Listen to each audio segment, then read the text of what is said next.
I was born in the States, but my parents are from Ukraine, and it was really important to them that while we love this country, we grew up in this country, we also wanted to visit our relatives and family in Kyiv every summer. So these photos are actually from 2019. I see your happiness when you look at these photos. It's also been a really challenging 3 years for Ukraine too, right? Yes.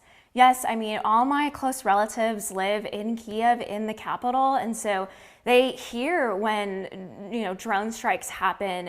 It is very difficult to wake up with that reality every morning, trying to check in on them. How did their night go?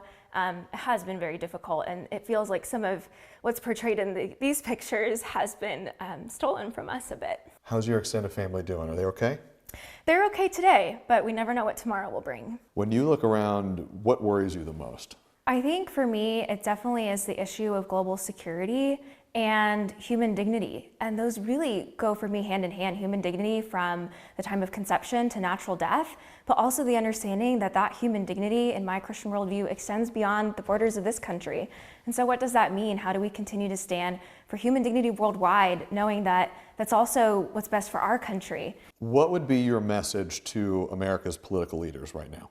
Well, I'm Ukrainian American, and so my plea would be to put America first, with the understanding that that means standing with our allies, understanding that Ukraine is standing between tyranny and freedom, our own freedom, right? Because Russia is a common enemy, quite frankly. I know that because I also speak Russian fluently, and I understand what they say about us, and it's very troubling. So my message would be stand for America by standing with Ukraine. We always end with this. What are you most optimistic about? Well, sometimes it can feel like I'm only 24 years old and I wake up to kind of a dark world, both with where my family lives in Ukraine and even right now in the United States. But I remind myself that light shines brighter in the dark, and I see that through the wonderful people on both continents that continue to stand for truth, to stand for what's right, to show Christ's love to people around them. Certainly, that's what gives me hope, and it reminds me that my light can shine brighter in the dark.